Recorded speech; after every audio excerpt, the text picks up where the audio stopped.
Loud. Okay, so we're recording. So hey everybody, I'm Brent with Fly Tying for Beginners. We have Andrew Marshall with us. Third time's the charm. First time we had to cancel because those wildfires were threatening Andrew's house, and so he had to postpone in case he had to bail. And then the second time I had to bail because I threw my back out and I couldn't even sit, and I'm actually still kind of struggling from that. So tonight's discussion, we're going to be talking about fly tying material and the pros and cons. What do we call it, Andrew? Color, texture, and purpose. Yep. Color, texture, and purpose. So, yep. So make sure you guys ask questions on, if you have questions on, can I swap this for that, and how does that kind of work? So that's kind of the focus of this. If you guys are watching it on the recording, after it's all said and done, please make sure you add a comment down in the comment section below, and just put @Andrew Marshall so you make sure. So he gets tagged in there, and then he'll be happy to answer your questions, kind of like we've done on the last ones. So anyway, without further ado, we're going to turn it over to Andrew. So Andrew. Hey guys, okay. So the idea, what I'm trying to do before I jump into this, is for the new fly tyers is to show you different ways of looking at the materials you have and looking at patterns, so that if you're looking at a pattern and you don't have what they want, you can look at your materials and maybe come up with an acceptable substitute that'll do the job that you want it to do. Okay. Back when I first started fly tying, I was extremely hidebound. I'd look at a pattern, and if I didn't have what it wanted, I didn't tie the pattern. Okay. It took a while before I realized that there's more to a pattern than just what it says. Okay. We use the materials that we use for a purpose other than just color, although sometimes color is important. But usually there's a purpose for it. So taking a look at fur, three things you got to think about fur is that there's the color, of course, there's the texture of the fur and the length of the fur and all that kind of stuff. What are you trying to accomplish? So dry flies.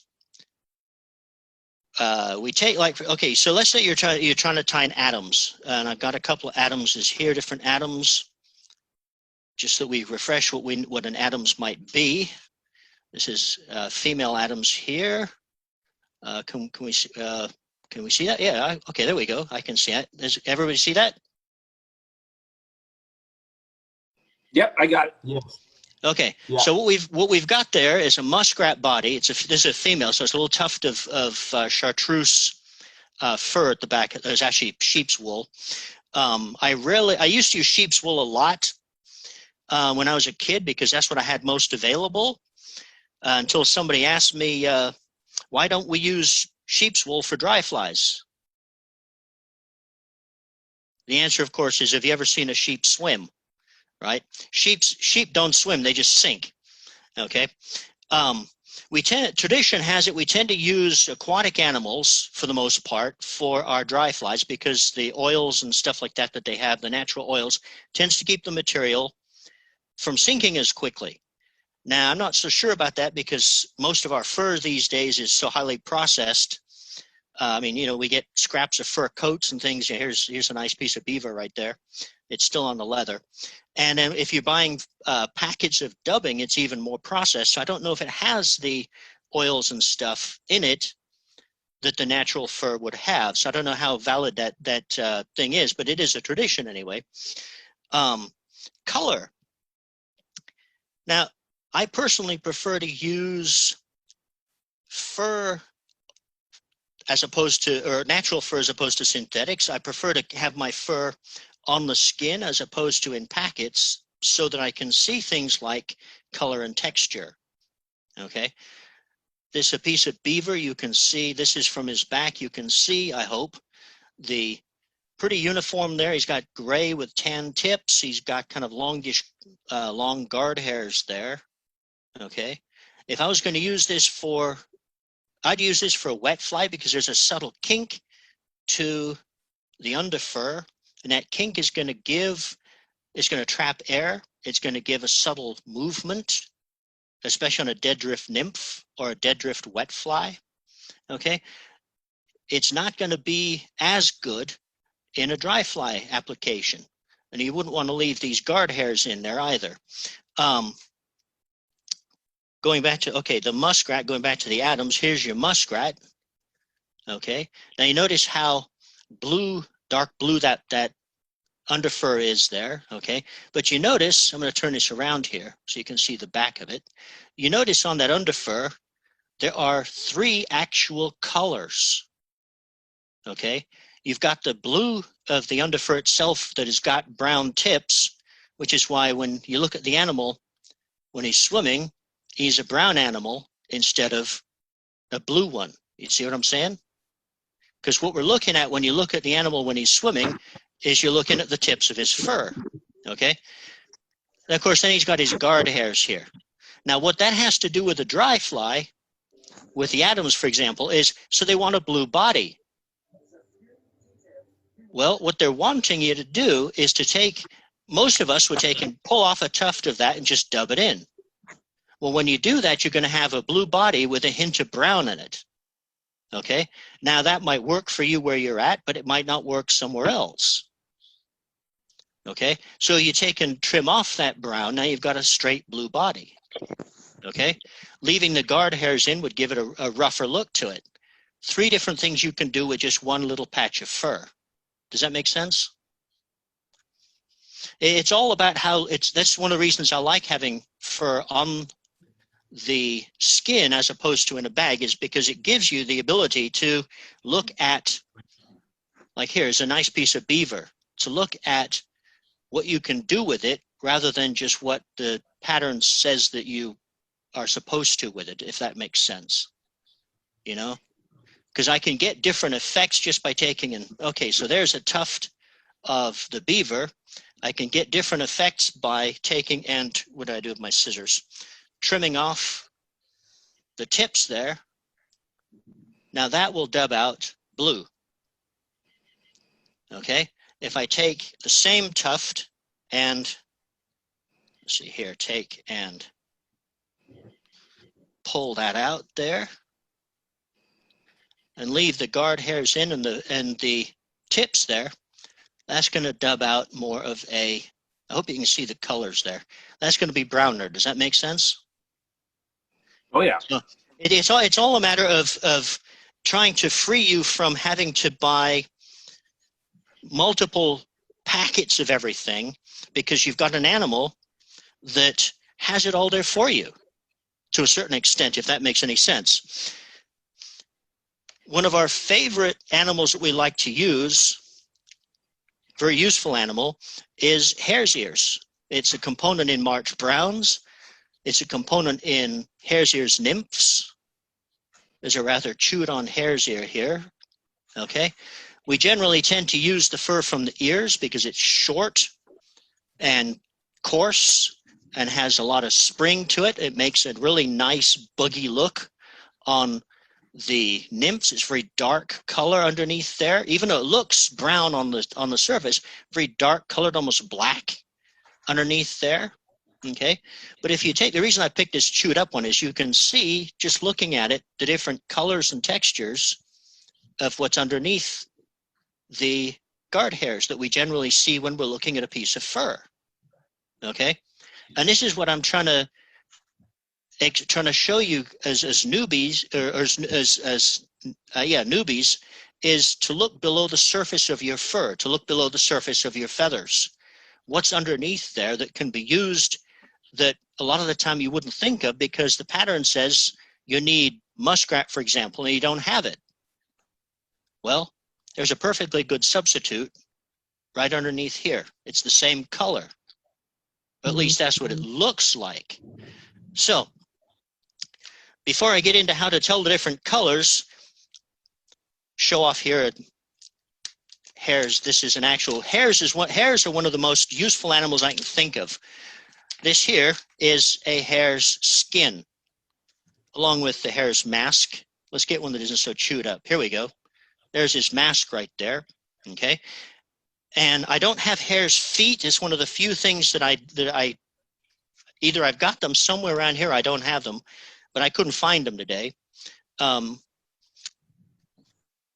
I mean, you've got an animal there that has all of the different colors and textures you could possibly want. If I was confined to 2 animals, in terms of my furs, it would be muskrat and a hare. And failing a hare, wild rabbit is close enough. It's just a softer texture, okay? You've got textures, everything from really short, dense, spiky. I mean, even on the mask here, you've got soft and fluffy. Okay, this is kind of a cream color. You can see here, you can trim the ginger off and have a nice ginger looking fly. This is really good for Cahills, where you want kind of a more gingery looking thing. If you want to really pale it out, make it real pale, you've got the silvery here. This is just on a mask. Underneath there, you've got the most beautiful, that tiny little bit, I don't know if you can see that tiny little bit of silver gray there, okay? And just in this one patch, you've got 3 different colors and 2 different textures. And of course, you got whiskers you can use for tails. Make sense? All right. So one of my favorite furs, actually, after hair, is bobcat. All right, and this is going to lead me into feathers. I was going to say before you jump into bobcat, because that's kind of a rare. I'd say it's a little bit more rare of a pelt to obtain, and quite frankly, I've never even heard of anybody using bobcat.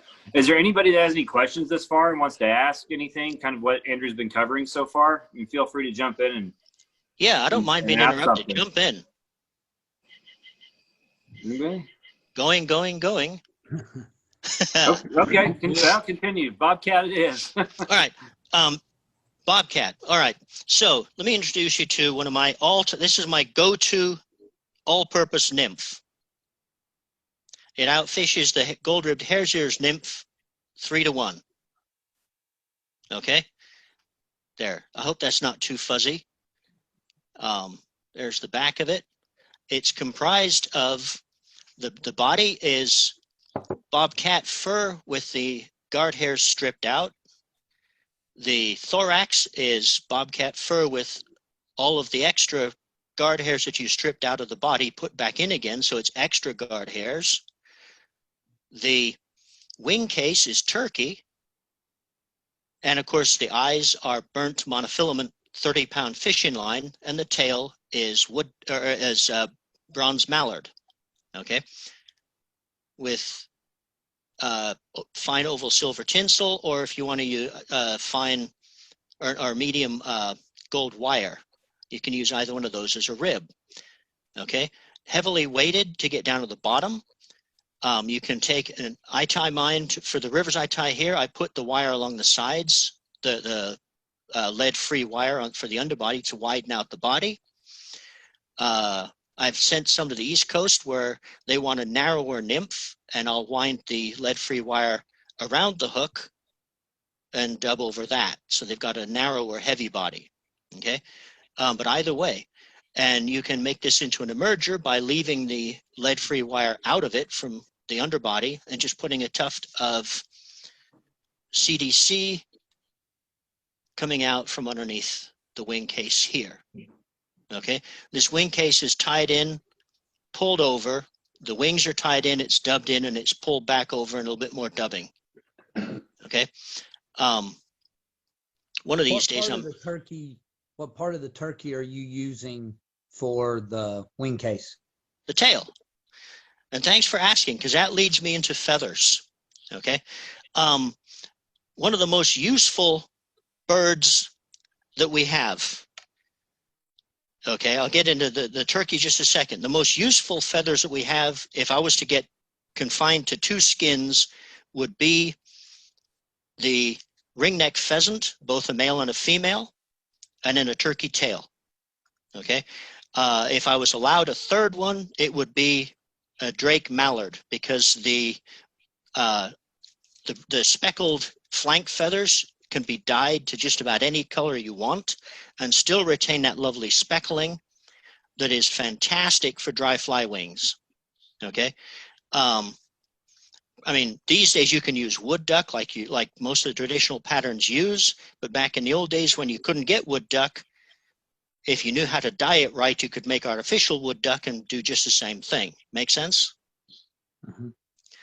those two birds right there, and turkey tail for the third one. I've got a turkey tail here somewhere. There we go. Turkey tail. Okay. And I just take a strip of that. And that one here, that strip is long enough to do at least 2 nymphs. And so you're using that as the wing cake, because I have a ton of that. I'm out in Virginia on the East Coast. We have an abundance of turkey. Yep. It's one of the most useful feathers. Just about every single nymph I can think of uses the turkey. One of my favorite nymphs, the pheasant tail nymph, if I don't have decent pheasant tail at the time, I'll substitute using strips of turkey. I'll take a strip about so wide, tie it in by the tips and spin it and wrap that around the hook instead of doing that with the pheasant tail. They're just about indistinguishable, and the trout don't care.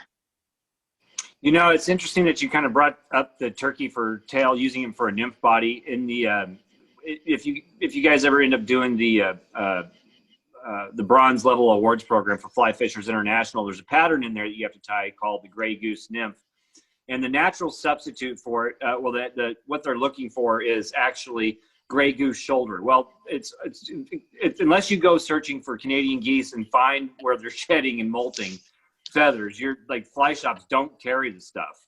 Like, it's very hard to find.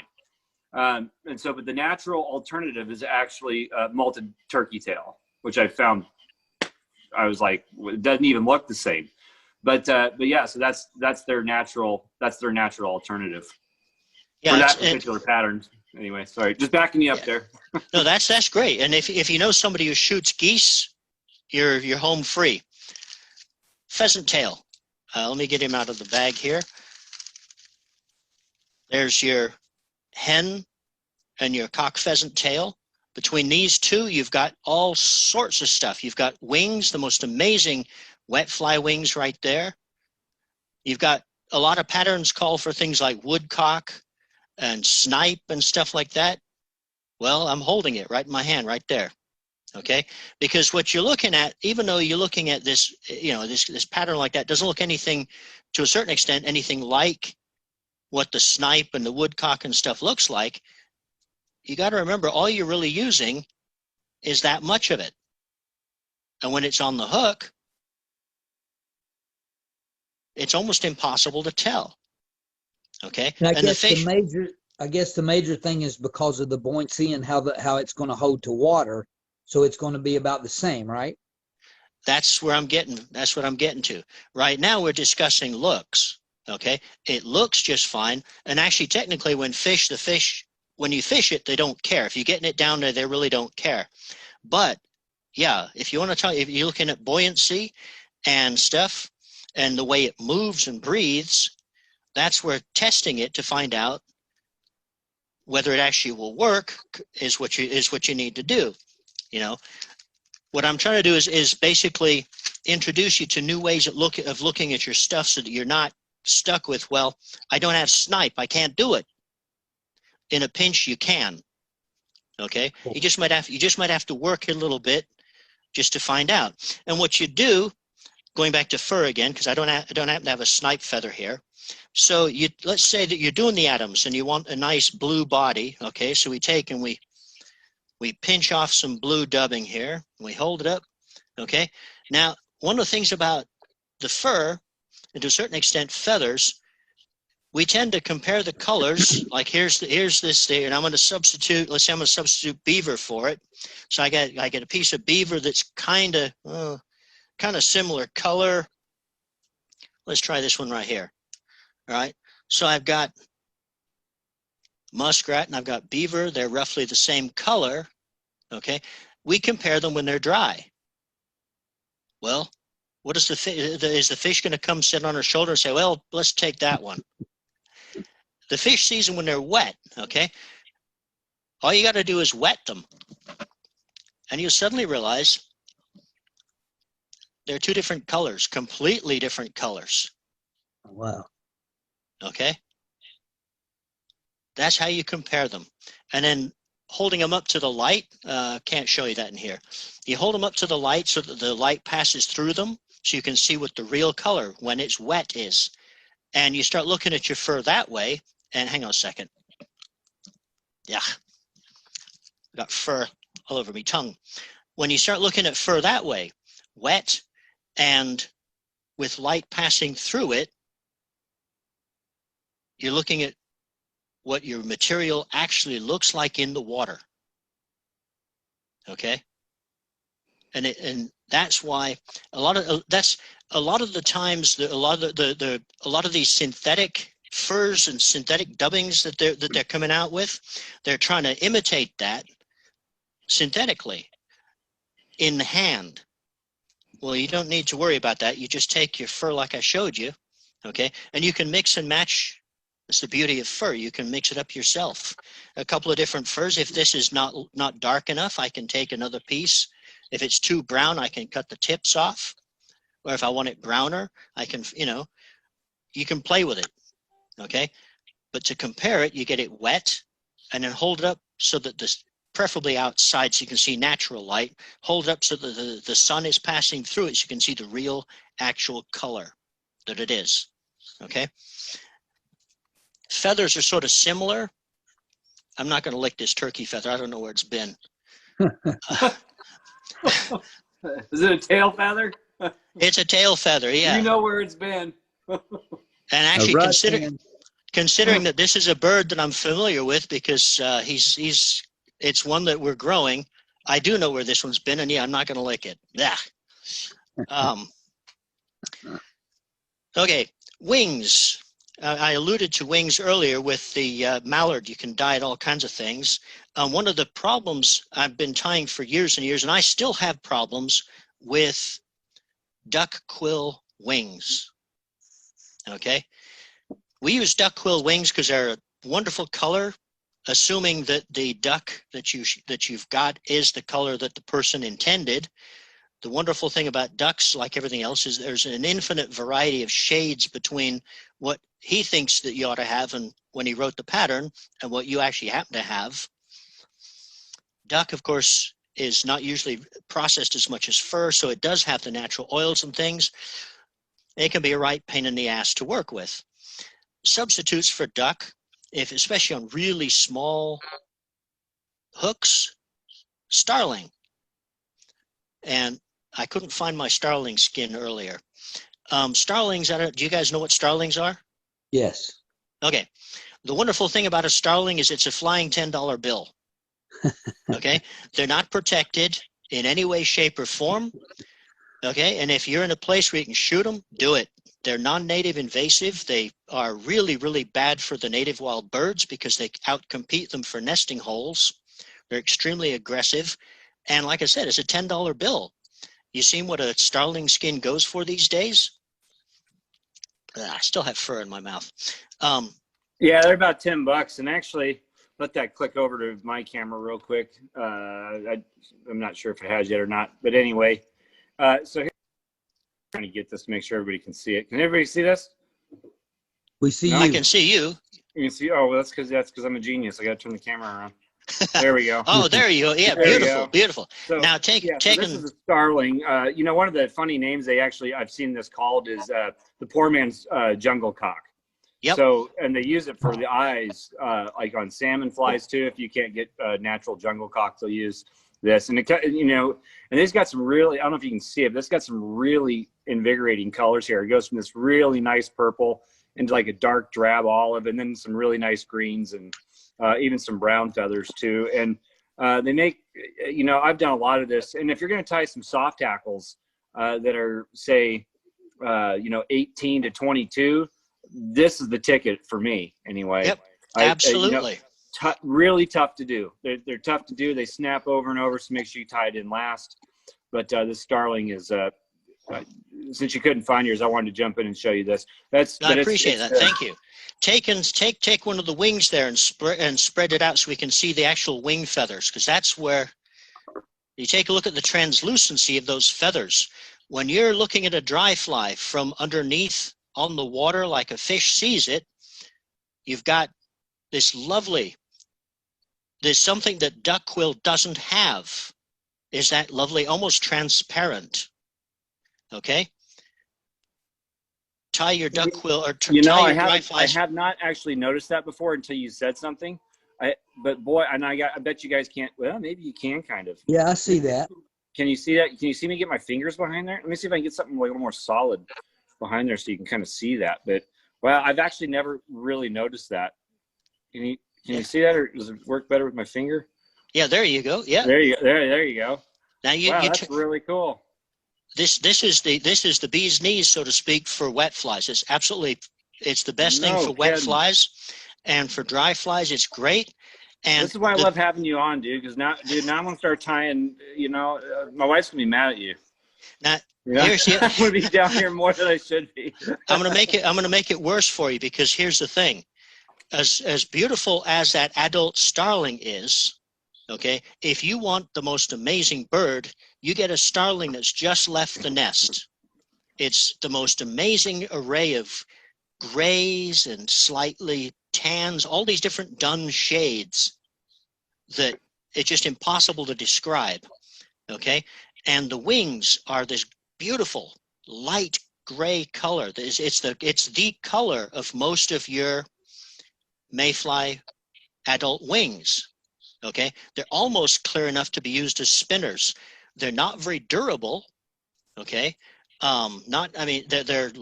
their duckquill is much. One of the things about duckquill is it is somewhat more durable. Take a couple of whacks at it though with a fish, and your wing falls apart. Starling doesn't even last that long, but looks-wise, it's lovely stuff. But it fishes.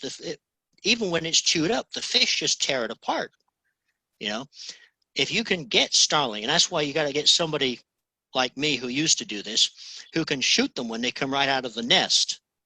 Or if you can find a nest that's got babies in it, raise the babies. And if you can do it, once the baby's got their wings, once the baby's got the wings grown out, just kill them and skin them, and you've got seriously, juvenile starling is the most amazing.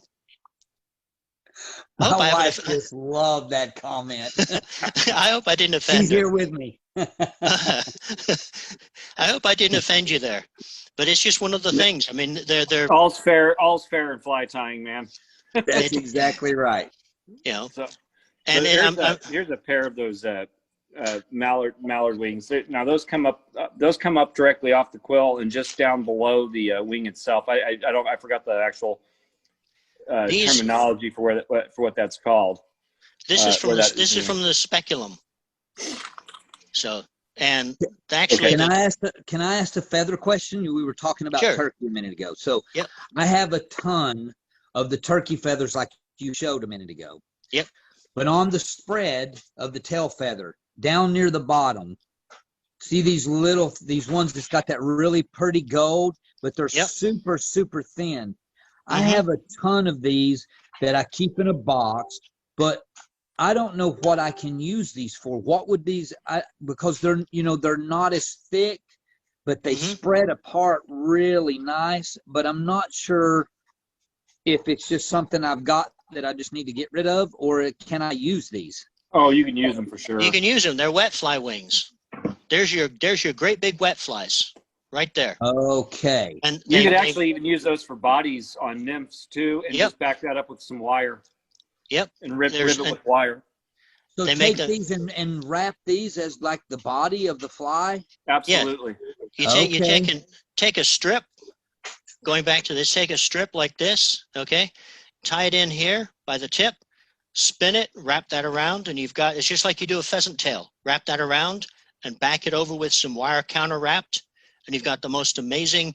Let's see if I've got a fly here in my box that I've done that to. Now see, that is the great big long feathers that's coming off the tail. These are the little tiny short ones that are super thin. Yep. That are You down. just have to be more delicate and Okay. tie smaller flies. Yeah. Okay, because turkey hunting is big here, and I have tons of these. There you go. There's one that was done that to. Awesome. Okay, great. Okay. Also, legs. That's too. turkey You could tail. definitely use those for legs. Yep. that are coming off the side, gills coming Yep. off the abdomen. Yep. All right. But you can take and use them for your big wet flies for steelhead. And the fibers, you'll find the fibers on those marry nicely with other fibers. Okay, so you can create married winged steelhead flies with those. I didn't realize we'd be getting off into that direction. Otherwise, Sorry. I'd have put some. No. I'd have put some here if I thought about it. I got these, but they don't help. You never know where we're going to go and doing these things, man. Yeah, we go all over the place. That's why I like doing it. Oh, it's a lot of fun. It's kind of like the classes too, you know. It's like second hour. It's like, hell, who knows what we're tying, you know? I mean, we're tying And one here. pattern to start with, and next thing you know, someone says, "Hey, well, I got this," and it's like, okay, well, let's tie something with that. Does that look familiar? Oh, Oh, yeah. there's a muddler. Okay. That's a nice muddler. All right. Now, see here. Yeah. That's exactly, there you go. There's your feather right there. You could do the same thing. It doesn't, this particular one's got wing feathers here, even though what the pattern calls for, at least the pattern I read, is tail feather. I prefer the stiffer wings. So I've used wing feather here on both of these. Tail feather can be used. What you're using is the tail covert. Okay. Yeah. It'll give you a slightly softer, more responsive wing. That's all. And it'll look beautiful. Oh, Since yeah. it's got that gold hinge to it. Yeah, and since it's got squirrel underneath it to reinforce it, you're going to have a wing that flutters a bit. More life in your sculpin. All right. Make sense? Absolutely. So now what did I, oh yeah, there we go. All right, more questions. Okay. I'll tell you what, I'm going to throw one in there. So, Sure. So we're talking about turkey, like what Shane's kind of getting into, and I've kind of thrown out the goose thing. Sorry, my camera's not turned around. I forgot. So we've been kind of on that tip a little bit. What do you think are some other great feathers to use for body wrap besides? So you've got your turkey, you've got your pheasant, and you've got some, your goose shoulder. What are some other good feathers to use for nymph bodies, to wrap a nymph body, and or say side legs? Okay, so for nymph bodies, this can also be done for, I've seen it done for dry flies and wet flies, is what they call biots. That's from the short side of a feather, okay? Typically it's goose because they're wide and stiff at the base down here. Where's my pointer? They're wide at the base here, as opposed, this is turkey, of course. And this is the part you'd be tying it in at the tip here and wrapping it. Okay, and they give a lovely segmented effect. You're only taking one single strand. So I would be taking and tying it in there and wrapping that forward in tightly connect, or wrapping side by side. In cross section, you'd have a body with actual gills. Okay, that's one of the reasons I don't have any goose biot or any biot patterns, but that's one material. And that's your goose, and any feather that's got a nice short side to it like that. Goose and duck are usually the ones that they use, but it all depends on how high you want that gill that's left over to stick out. Does that make sense? Yes.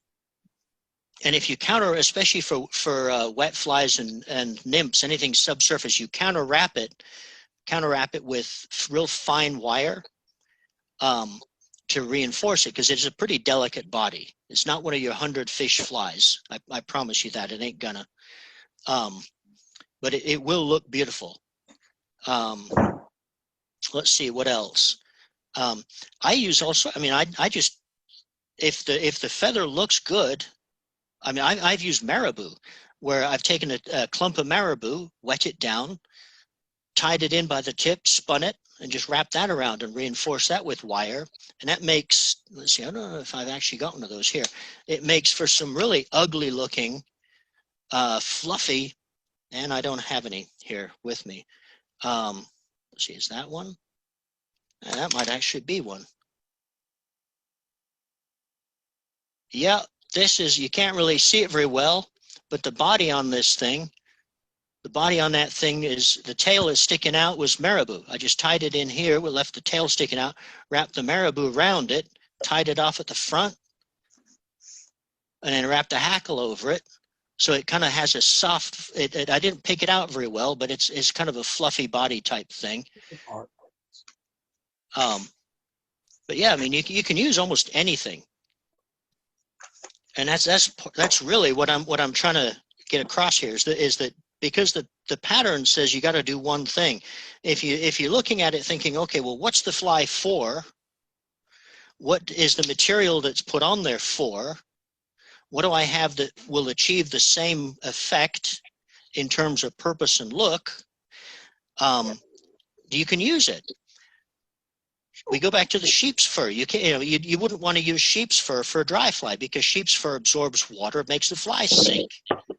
Okay, you'd want to use some, and with subsurface flies, sheep's fur is good, except that, well, I keep saying sheep's fur wool. Sheep's wool is good, but it's kind of coarse.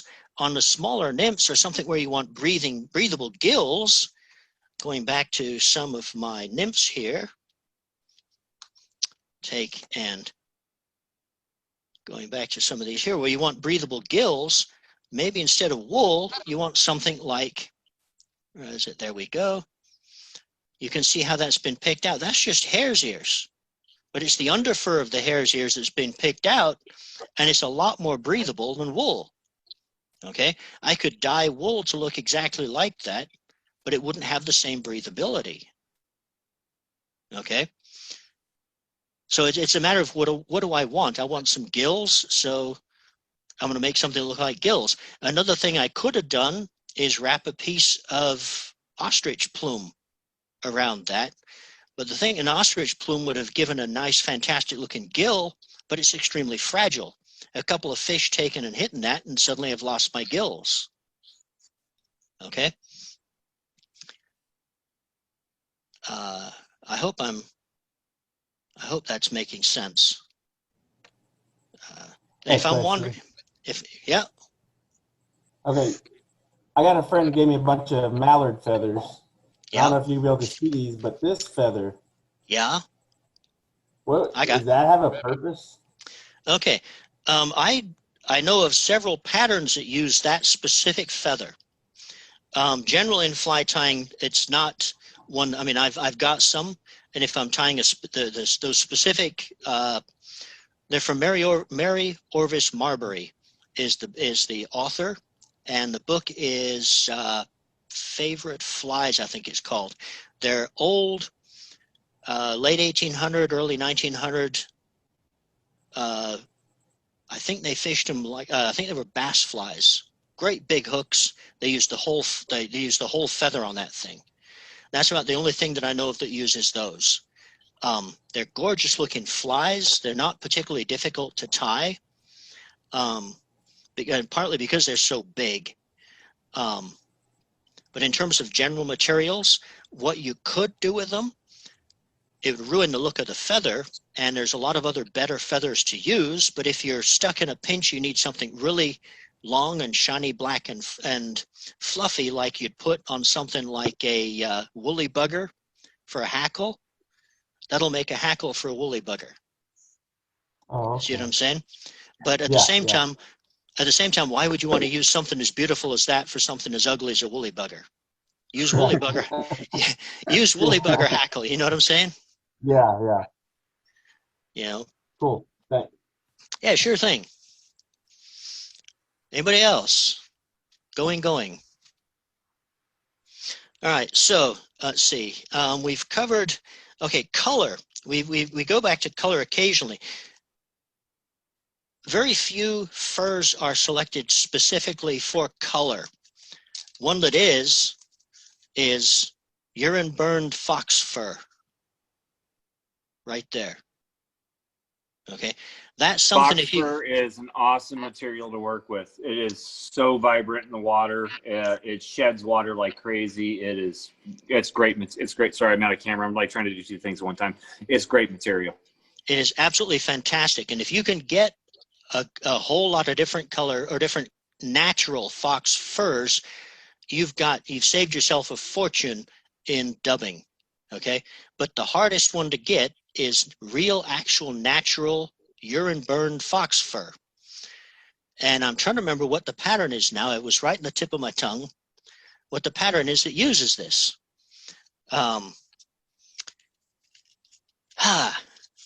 Yep. Oh, well, there goes that whole idea right there. Well, I'll tell you one thing that they use fox fur a lot for that's dyed is intruder patterns for steelhead and salmon. I mean, that's one of like the #1 ingredients. That, and it's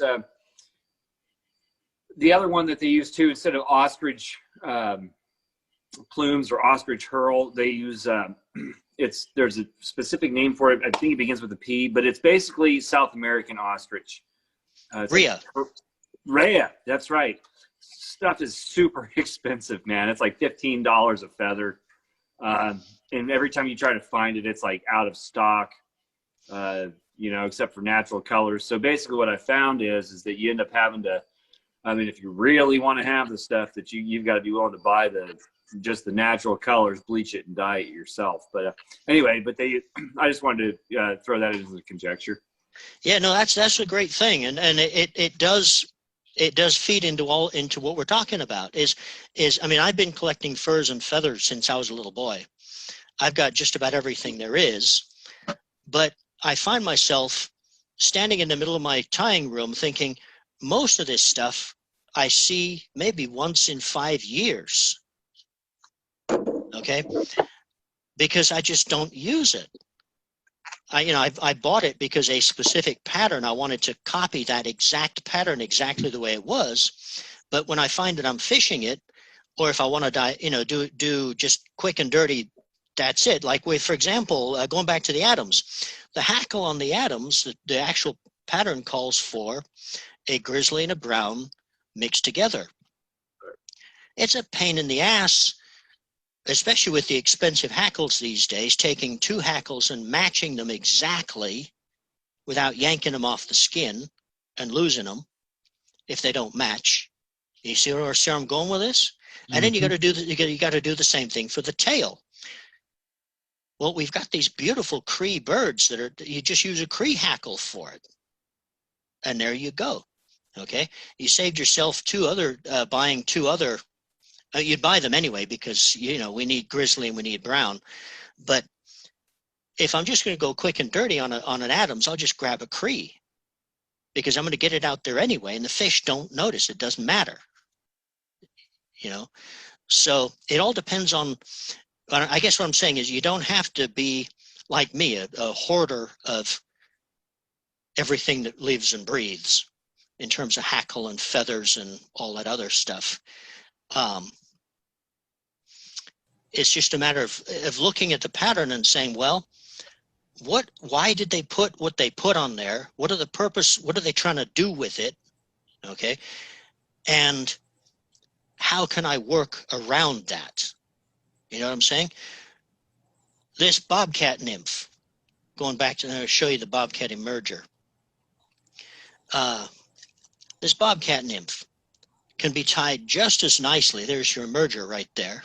Okay, can be tied just as nicely with taking a hare's body or a hare's mask. Okay, and I'm sure it would fish just as nicely. In fact, let's see. That's where's my gold-ribbed hare's ears nymphs? Here we go. Gold-ribbed hare's ears nymph. All right. In terms of your colors and textures, what's the difference? Just looking through the video, I can't tell a difference. There's not a whole lot. And when they're wet,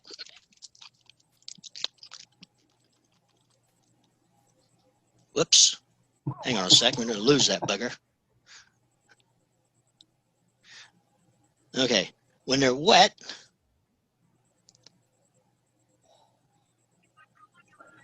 there's still not a whole lot of difference. Okay? You've got a fur there. That's what I say. As much fun as I have with the bobcat, that hair, It's spiky in all the right places. It's got all the right shades and textures, and will do all sorts of stuff if you're careful and look at the thing, okay? So taking my hare skin again, there's the animal, right? It looks like it's only got really one kind of use, okay? This kind of a brown grizzly looking thing.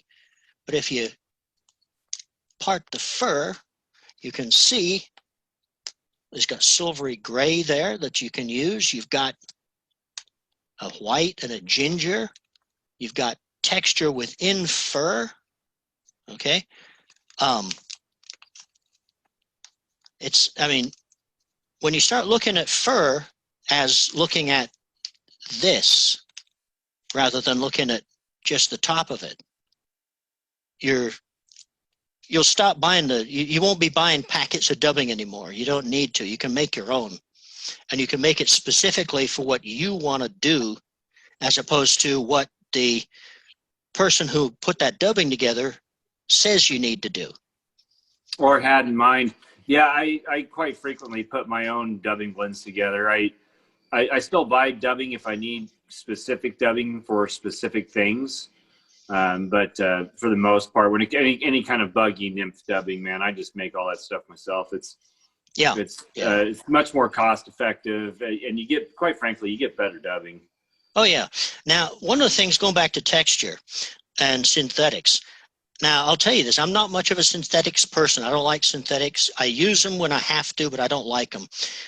A lot of the time in dubbing, synthetics are put in there to imitate the sparkle of trapped oxygen, and also to look like it's giving life, okay?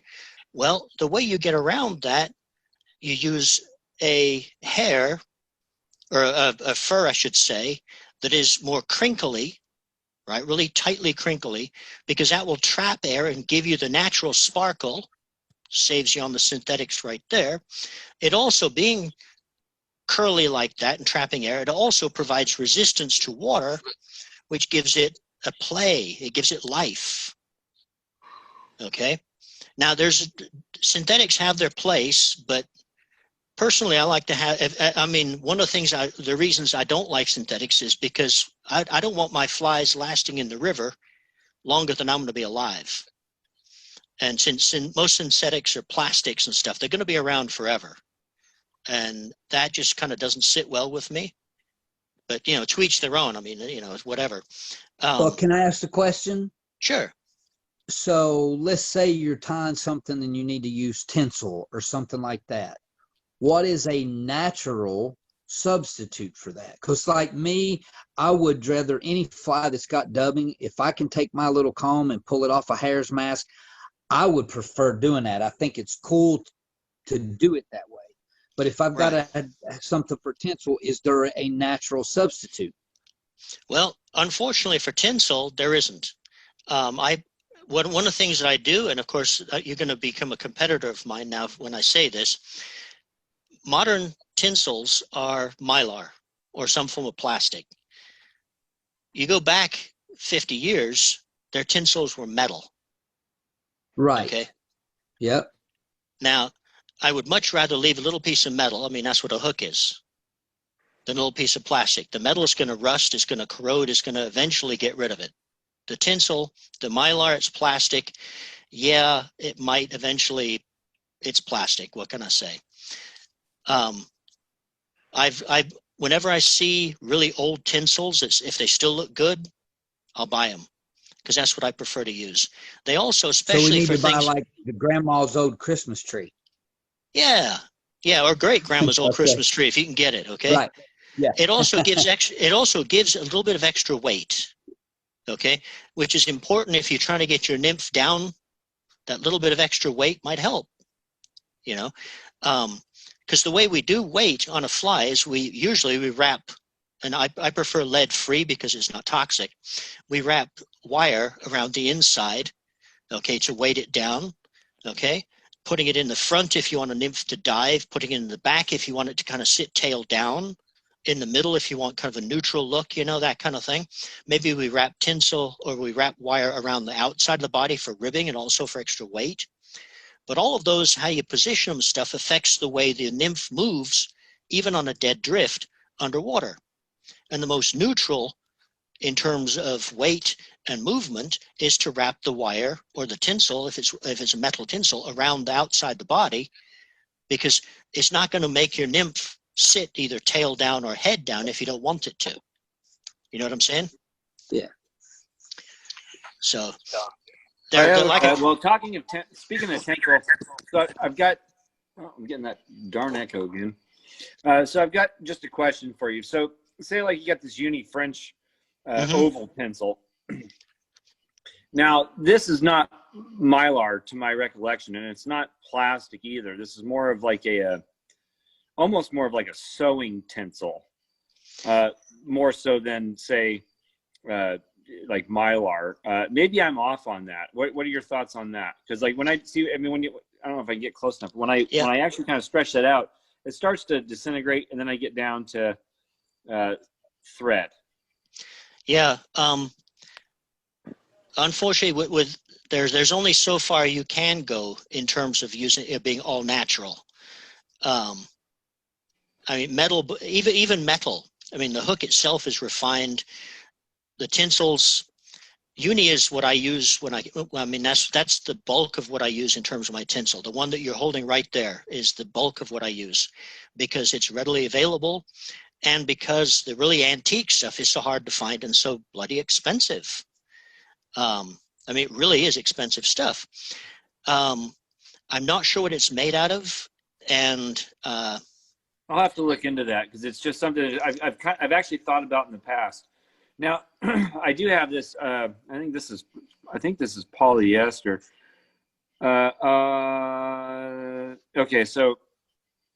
Okay, so I got a breakdown on this. So what this is by a popular sewing company. I don't know if you can see that, but it's Coates and Clark. They make silks and everything else and have for a very long time.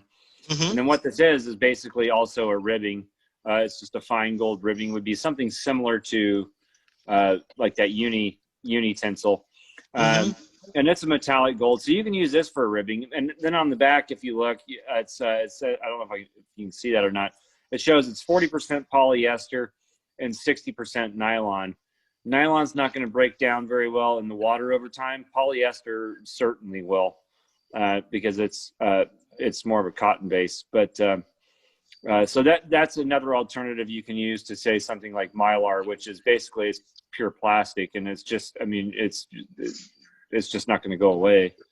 It will, but I mean, it'll be there longer than you're alive, like Andrew said. So anyway, I just wanted to throw that in as a little bit of a conjecture, but anyway. No, I'm just, it's actually, I didn't know about that stuff, and that sounds pretty good. And don't get me wrong, I'm not saying that you can't use synthetic stuff. I mean, you got to use what you got to use. But I try, at least with the dubbings and stuff, I find that I get better. I have more fun blending my own dubbings, trying to work out the kinks in exactly what I'm trying to achieve by really looking at the furs I've got. What can I do with them? Looking at the textures. How will that texture affect the movement of the fly? How will it affect the movement of in the body? Like if I want gills, do I want really stiff gills that just look good but don't actually move? Or do I want gills that breathe so that even when the fly, like if I'm casting in a lake, I'm casting gray drake nymphs in a lake, okay? The water is pretty still. I'm going to want a set of gills on that fly that even when I'm not retrieving, it's just sitting there, breathe. Okay, so I'm going to use a finer textured fur, okay, or maybe that's where I'm going to use the ostrich, but I'm going to tie it down with some fine wire, just so that I can cast it and let it just sit there doing nothing, or maybe twitch it occasionally just to make sure that the fish realize it's alive, okay? Whereas in a river, I might want a stiffer gill, okay, because, it's got to look good fast because it's going past the fish a whole lot faster than he's not going to see every single detail. He's just going to see a silhouette. It's going to have going to be close to what he thinks so he can grab it. I hope that made sense. Yeah, no, it totally did. And you know what, I'm going to throw in a couple other things here too that you guys can use for tinsel bodies, or if you're wanting flash along there. So this stuff here is called, I'm probably going to butcher the name, but it's called diamond, and this is 100% polyester. Okay, so this will break down. And this is basically, I don't know what the breakdown rate is in the water, but this will break down in like Mylar. So if you are concerned about things like that, which we all should be to some extent, so this is definitely another option. And then as well as this, which is Soology, and these are just stitching threads that I've bought at Hobby Lobby. And you get these in a wide variety of colors. There's probably 50 or 60 colors of each one of these brands. Yeah. I've got several of them. They make great fly bodies. They're polyester. Not so great on dry flies because they absorb water, but both of these will break down in the water over time. So anyway, I just wanted to throw that in there as well. That olive one that you were holding, wrapped Well, around. it's kind of a black and gold. It's like a black and gold ribbed kind of deal. Okay, but you take and wrap that around a dark olive. Take dark olive grizzly marabou, wrap it around a hook. Oh, that's okay, probably gonna be and killer. wrap that over it. A nice fat looking body, and you've got the basis for a dragonfly nymph. Hey, there you go. That'd be cool. I was gonna say, yeah, you could totally use this for ribbing and stuff. Not gonna hold up well to a toothy trout, but it'll break down. So. Yeah, my point is there are options out there. You do have to hunt them down. And so like something like this, what did it say here? I've got 110 yards on this one, and I paid $3 for it. So yeah, that's lovely stuff. That is lovely stuff. You buy it, it's like this is like a one-time buy. And then this one, I don't know what I paid for it, but I imagine it's about the same thing. That's probably about $3 at Hobby Lobby. So those are a couple of options that you can use for ribbing. All right. So where were we? Back again. Fur or well, real color. quick, I want to thank.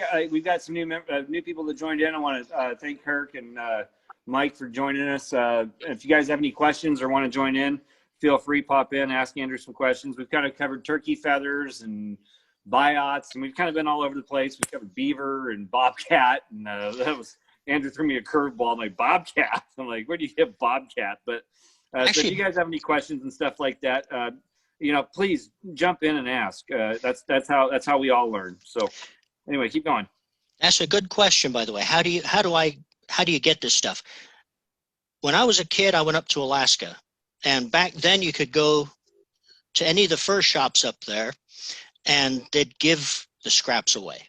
I'd get gallon bags of scraps from every single furrier in Fairbanks, every single furrier in Anchorage. I'd just hit all of the shops and pick them up. And I've got enough fur to start my own shop if I wanted to.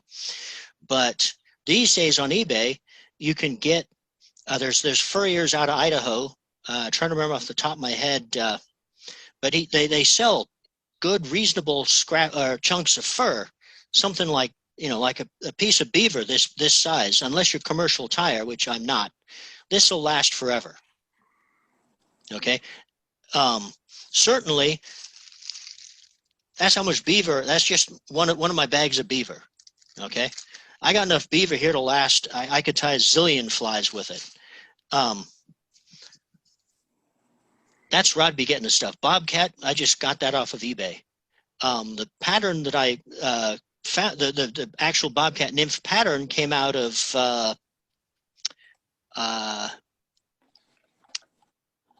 I forgot the name of the magazine. It was from the early 1970s. It was one of the very first patterns that I taught myself to tie. And it's never let me down. It always catches fish. It may not be the fish I'm targeting, but it always catches something, and usually a lot of them.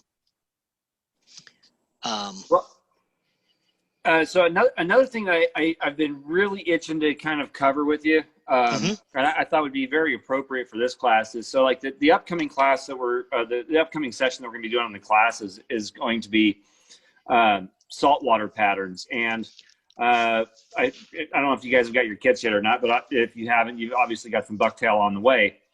And so one of the things that I've recently discovered here in like the last year or so is being able to use bucktail for quill, Yep. and different things that you can use for quill.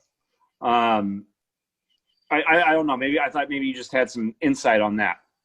Okay, some of my all-time favorite subsurface patterns are based on the parachute shuttlecock nymph.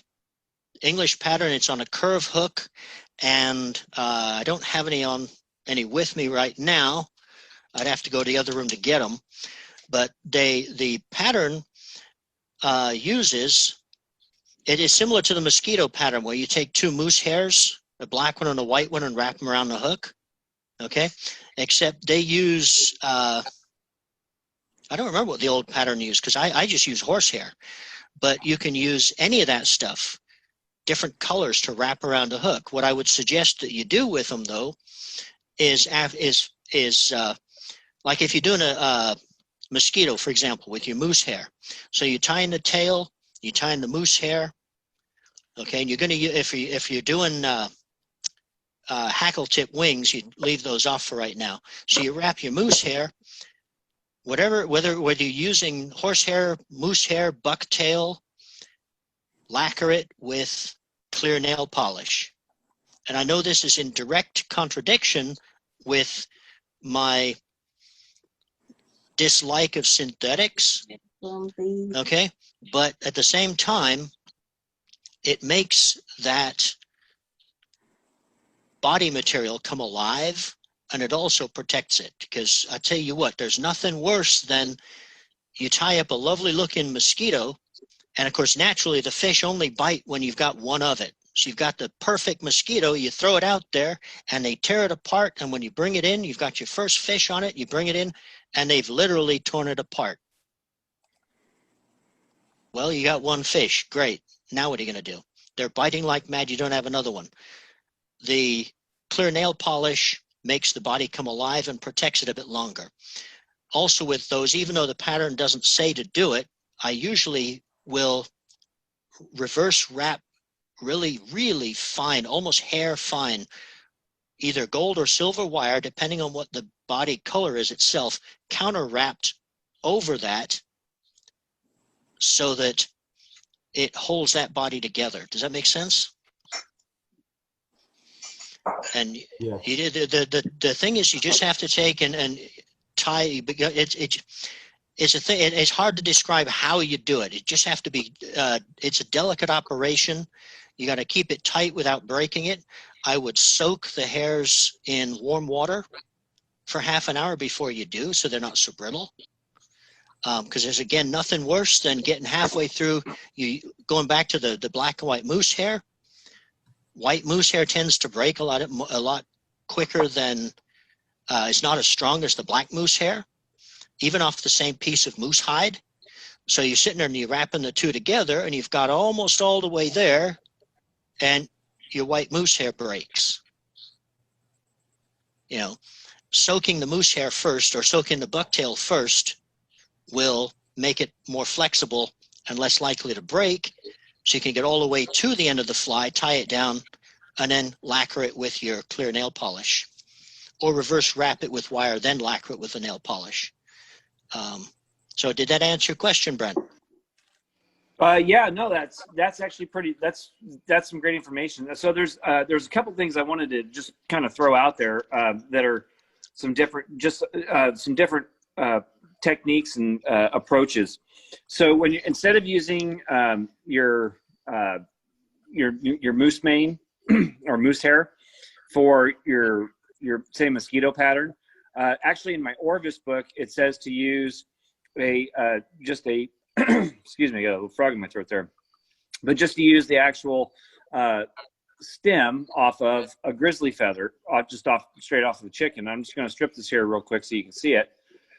Hopefully, but if you look at it, you can see how it's got white and black segments, and then you can actually just use this to wrap mosquito pattern. Now it's not going to come out as clean as using your mousse. You're going to have nice pattern shape, but you can use this, and that's actually what the Orvis book from 1978 or whatever recommends. And then so you were talking about soaking it in water. Mm-hmm. So one of the I guess the new techniques that I've read about and kind of learned, and I know Charlie Craven. I don't know if you guys know who Charlie is, but he's a big fan of is the vegetable oil technique, where you do a bunch of these and you just get down to the quills that you want to use. And this could be peacock quill, it could be ostrich quill, or from Hurl, peacock Hurl, so on and so forth. But you take these and you'll put whatever you're going to use, a dozen or a couple dozen that are already pre-stripped into a little, I don't have one, but into a little Ziploc bag like this. And you add just a couple of drops of vegetable oil and let those soak for about 48 hours. And that vegetable oil will saturate the quill and allow more flexibility and movement of that quill, and stop the breaking from happening when you wrap it. To my understanding, that's a newer technique. I've only read about that on Charlie's website. So anyway, that's just a little conjecture I wanted to throw in. Yeah, it sounds like a good idea. The only drawback I can see to it is that you would have to wrap. I personally myself would feel obligated to wrap fine wire over it, and I don't think you'd be able to coat it in lacquer because the nail lacquer wouldn't stick to it because it's oiled. Yeah, that's for sure. That's absolutely for sure. I mean, once it's got that oil on there, I don't know how you would. I don't know any super glue that would stick to that. Yeah, maybe a UV resin, but it'd be shelling on itself. Yeah. No, the cheap clear nail polish is in terms of giving life to, because that's there you go. Cheap. Yep, right there. One of the most beautiful body materials on dry flies is your stripped peacock Hurl, and second to that is your stripped hackle. Heavily soaked, of course. Your quill Gordons and your red quills, the most amazing segmented bodies, especially the red quills, because if you strip them down and you're going to have a red and white, not that they're variegated like the grizzly hackle, but just the way they lay out. When you strip the fibers off of the hackle, it leaves a little bit of a white area where it's been stripped off. You know what I'm saying? And so when you wrap that, the thing is you're going to, if anything from a size, like a size 12 on up, if you're going to tie bigger stuff, you're going to have to use really seriously long hackles to do it, because you're going to run out of hackle and you're going to get up into the thick stem part that doesn't want to wrap over it. I've ran into that problem, and as well as having the white stem on the side, you actually kind of have to tie that in kind of a funky way, so that when you're wrapping that quill, you're actually getting the colored side of the quill out. Yep. It's actually kind of a difficult procedure. Anybody that's into doing well, Andrew's kind of been following some of the old school dry fly patterns that I do, where I'd have to do that. Yep. And it's actually a difficult procedure to do. It takes some time and some serious patience to get it right. Well, when it's done right, it comes out fantastic. Oh, absolutely beautiful. And actually, I've got a couple. I've got. I don't know if I can see it. I don't know if you can see it. That's right. Yeah. It's this one, right? I don't know if I can show it to you. I can. I'll just pull it out. This is kind of like a little project I've been working on, but I haven't had a chance to do it recently. So this is the Quill Gordon, I believe. I don't know if I can zoom in or not. There we go. Beautiful. Yeah. So you can actually see where I've got a little mistake right there in that quill body. But boy, I tell you what, this is after like 15 tries. So beautiful. I finally said that's good. I got it. Here's a ginger quill for you. And you can see where it started towards the shoulder. It started to get into the white. It gets into the white, yeah. Yeah. Because even, I mean, this is a size 12. And even though I'm using the longest neck hackle I could get off of that neck, it still was just ever so slightly too short. You know? And boy, that happens too. What about soft hackles? I know we're kind of changing gears here and everything. But what about soft hackles and suitable soft hackle substitutes and those kind of things? The best body material that I found for soft hackles is pure silk floss or pure silk thread. Either way, depends on how fine of a body you want to make. The thing with the soft hackle or with silk though is that it does change color. It becomes almost transparent and darkens. So you got to make sure that your thread that you're using is not going to distort the color, the final color. Okay.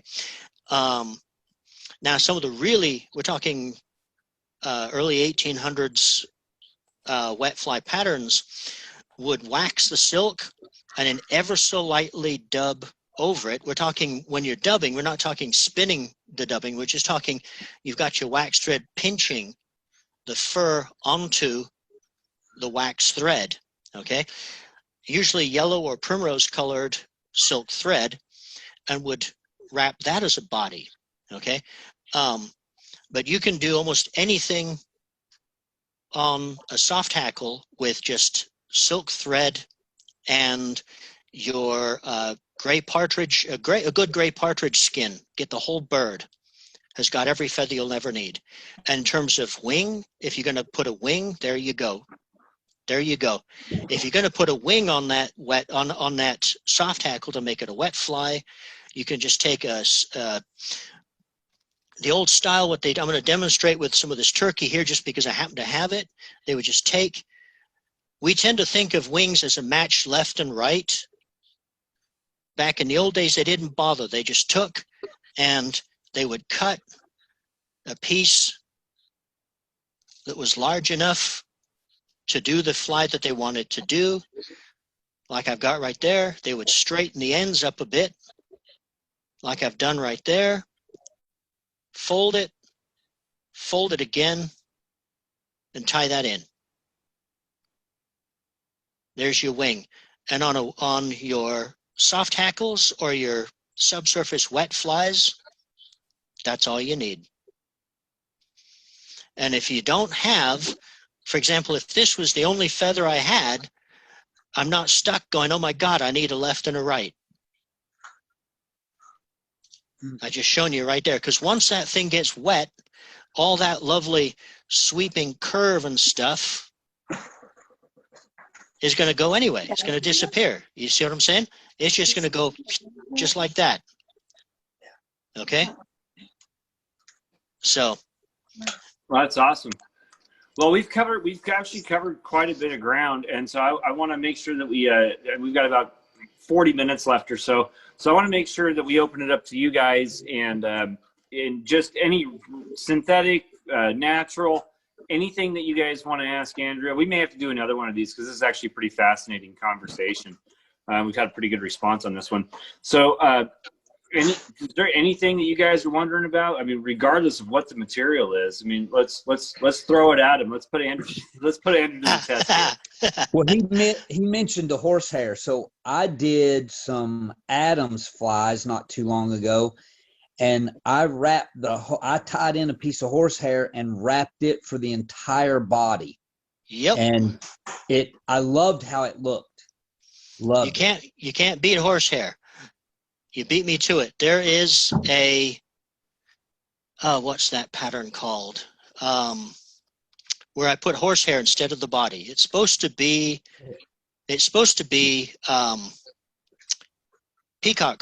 stripped peacock herl. And stripped peacock herl is wonderful stuff to work with, but quite honestly, it's a pain in the ass because all the preparation. There's horsehair right there for the same thing. You can't beat it. And it's one of those materials. There are certain materials that just cannot be substituted you'll all agree with me that peacock herl, there's nothing like it in terms of what it looks like on a hook and what the fish, how the fish respond to it. Ostrich herl, once again, is hard to substitute, and good horsehair, nothing like it. See if I've got a fly here that's a.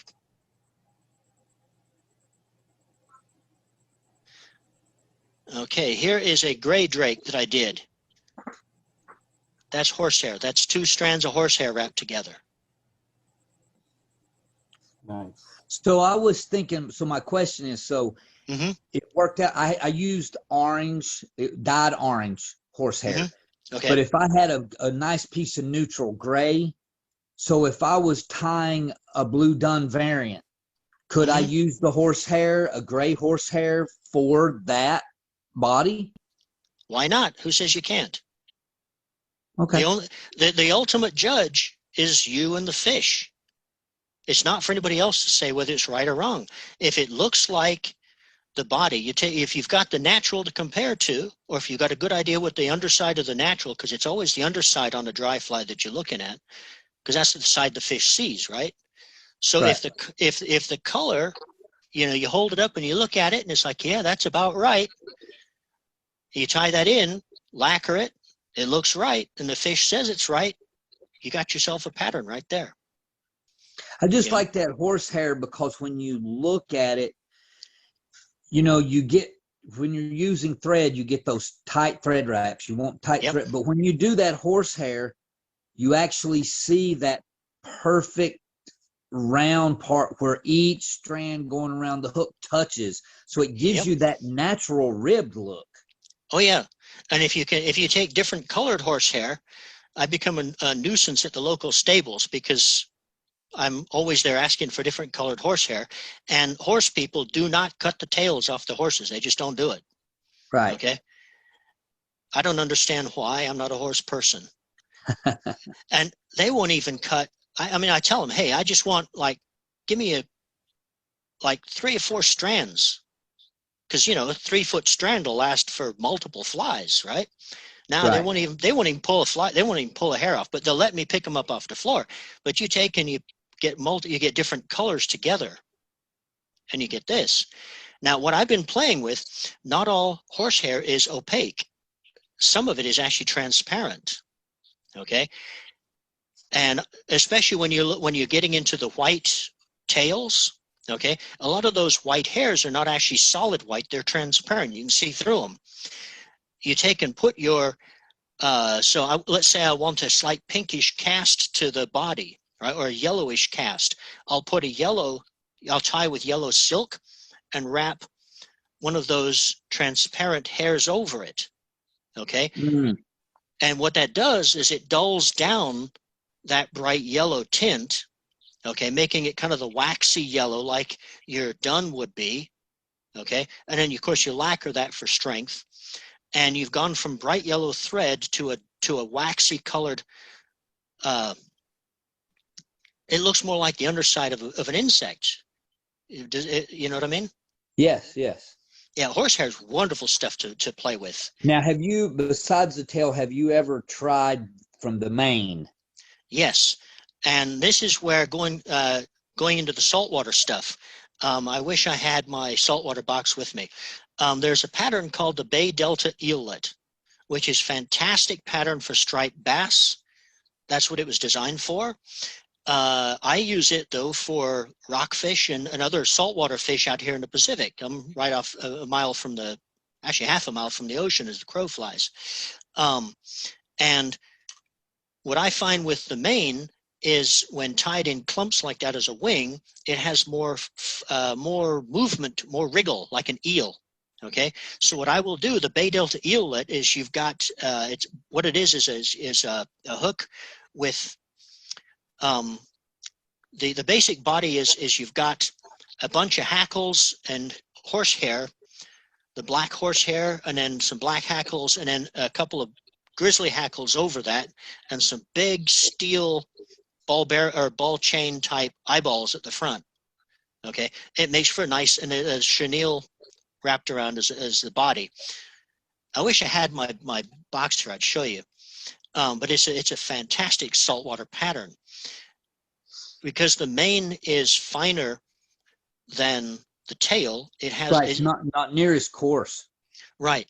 It has a wriggle to it, and that's what I'd be using it for. Is wings on eels and that kind of on wet fly streamer type things. The long way around to, I guess, to answering your question. Much more so Oh, than great. tails. I've tried tails and they turn out to be real stiff because I mean, you're using, about that much in terms of length, and the horse tail just does not move when it's that short. Right. Mane just goes all over the place. So the mane is great for wings. Yep. But try to get Okay. a horse person though. I told you they won't cut their tails. They sure as hell won't cut that mane. Well, what I've been doing for my the tail hairs. Mhm. So I volunteer with Project Healing Waters. Okay. So we also have a group here in Roanoke for disabled veterans, and it is they take them to let them horseback ride as therapy, and the veterans go in and they teach them to groom them.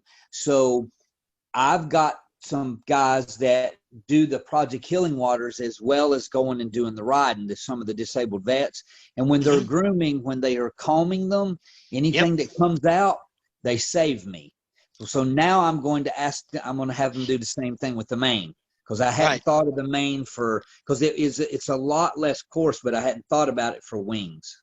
Right. Now, if you want a really coarse, spiky, almost ugly body for something big that it's got a lot of water resistance, horse fur, especially the stuff that comes off in the winter, or I should say the winter coat that comes off in the spring. Now, horse fur, it's hellish to dub with. It's real heavy, coarse, doesn't want to dub very well, but when you get it on a hook, it makes a hell of a mess that pushes water, and for saltwater stuff, it's marvelous.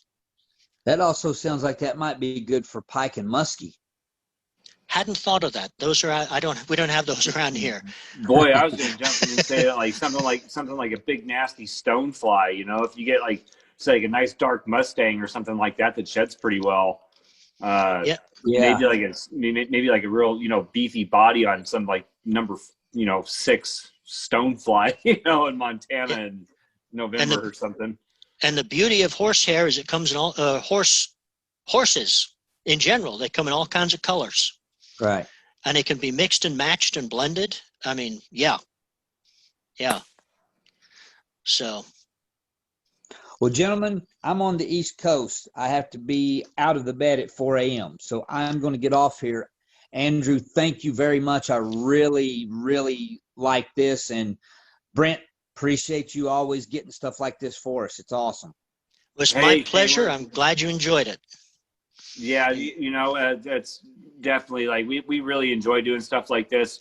We're going to actually try to start doing more things along this nature. We're trying to set everything up and kind of make it a little more easy and streamlined. So I don't know, you'll see what we're talking about. We're working on it. But we're going to have a very interesting final session for the year, and I'm actually going to do a Facebook Live on it, so Shane, stay tuned for that. And by the way, thanks for joining, man. It's been awesome to have you as part of this conversation. I know you follow along with the videos, you buy the material kits, and I appreciate that. My kit's already open, ready to start. Oh, you already got your saltwater kit? Yeah, it came in yesterday. Oh, okay, great. Yeah, Kevin got his too, but he already hopped off here. So, and Rocky, I don't know if Rocky's got his or not. He's on. Yeah, I just got mine today. Oh, okay, sweet. Right on. So, all right, Shane. Well, we definitely appreciate you being on here, man. Thank you very much. You've made it fun for me. It's your responses make it so that I want to keep doing this. So. All right, you guys take care. Good night. Have a good night. Thank you, gentlemen. Take care. So. That was Paul. Yeah, Paul, that was quick. Yeah. Hey, glad you joined us. And Mike, I know that you joined a little while ago. if you don't want to ask anything, cool. This last opportunity here for this session. Yeah, nothing I could think of. I mean, Okay. I wish I would have caught the first hour. Okay. Well, we covered turkey and goose and beaver and bobcat and but it's all being recorded, so you'll be able once we get it up and loaded. Hopefully soon. We've been having a problem with our downloads on uploads with our internet. I've been doing a lot of work around the area, so like we're really struggling with getting it uploaded. But the basic idea has just been sort of new ways of looking at your materials to make better use of what you've got, so that you don't feel compelled to go out and buy every single thing there is out there, because you may not need it. You know what I mean? Yeah, I mean, as long as the colors match, it's all that matters, right? That and well, not necessarily, but as long there's as it repels water, if it needs to repel water, and yeah, that's right. As long as it does what it is supposed to do, that's all that counts. yeah. Yeah. And so, I mean, I've been doing this for so long that a lot of it's second nature to me, which is why you guys asking me questions, pulling the information out of me is great, because I got so much that it just comes all out in a surge, and I'm like, where do I go with it? You know what I mean? I could talk to you guys for years on this stuff. totally understand that. So it does make it, like I said a minute ago, it's this response that makes me keep wanting to do this, because believe it or not, this scares the crap out of me doing this stuff. I'm not normally doing this kind of stuff. So, God bless you for doing it, man. I really appreciate it. Yeah. I've been doing. This is not at all what I had thought about doing. I was kind of doing some one-on-one coaching online, just from people in random Facebook groups, and they talked me into starting this. And so then different people kind of jumped in and chimed in and said, hey, can we do this? And I was like, well, I guess we can do that. I don't know. Let me start calling people and asking. And then Andrew and I became friends on Facebook, and start talking. You started your Facebook group. You plug that too, by the way. It's like an old school original fly patterns. You guys would probably find this interesting. I'm a member of it. I'm a founding member, but the name is escaping me. What is the Facebook group again, Andrew? Oh, mine? Yeah, yours. The one that has way more wealth of knowledge of the history of fly tying than mine ever could. The history and evolution of the trout fly. That's what it is. Yeah. Yeah, it's my book. Yeah. Okay. I've been there in a while. I'm trying to promote you. I'm listening to what you're saying. I haven't been to the website in a while. So yeah, no, I just sorry about that. No, you're good. But yeah, that's the thing. Getting into those really old patterns where they didn't have access to all. I mean, they could shoot whatever they wanted, but they a lot of the times they're out there making it up as they go along, and so they see the same bugs that everybody else does, but they're looking at it. Like, for example, the standard mayfly. There's dozens of different patterns for the mayfly, using all kinds of different materials. One of the most bizarre materials that they used, which was a whole lot of fun to get, is the testicle wool from a ram. Okay. Yes, it involves shaving the testicles off of a ram. It's the most amazing yellow that you can, because the mayfly itself is yellow. Who would have thought of that? You know what I'm saying? It's the most amazing yellow. It is. Who would have thought of that? And who holds the head and who does the shaving? Well, that's it. Yeah. But see, that's the thing. When I get hold of this, because I'm not there when they're doing it. I just get the results. Right? I get this big glob of mud. Right? Get this big glob of mud, and I'm thinking to myself, how the hell? When he's, who looked down there and saw this glob of mud and said, well, that's yellow. But you take this glob and you wash it off, and it comes out. It's this yellow wool that's really dense, really tightly wrinkly. Okay. And when you dub it onto a hook, it's the most amazing, it's beautiful stuff. Okay? You start looking at material. Mic off, man. You make me laugh. You start looking at materials in a whole different way when you read these old patterns. It's hilarious. Oh, I'm crying.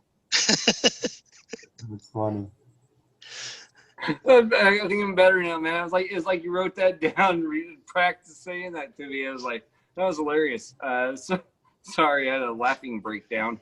No, that is one of the strangest materials that I use, actually.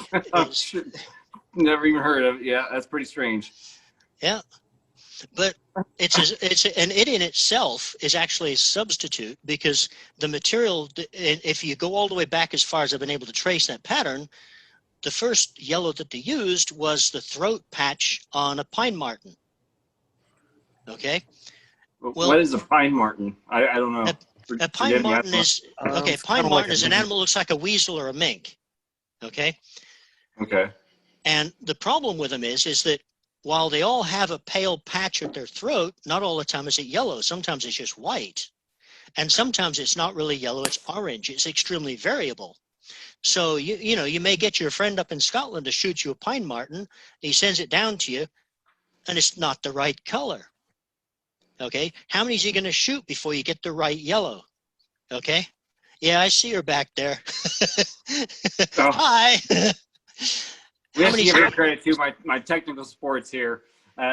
She's awesome, man. She's behind this whole thing too, and she's we're on it. So anyway, so As much as we can.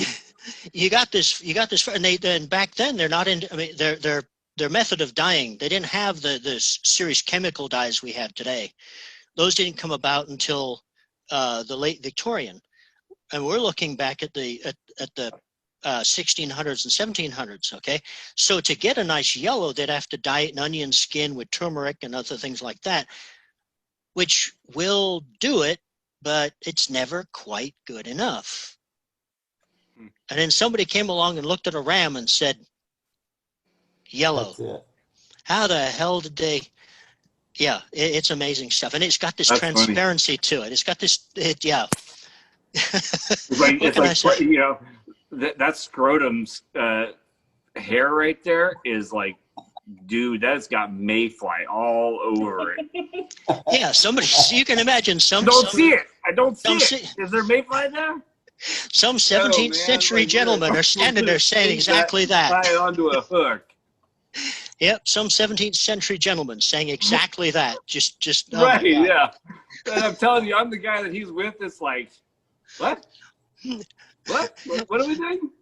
Yeah, especially I mean, that ram there is not going to be standing there showing his balls off. You know, he's Oh, golly. Oh, man.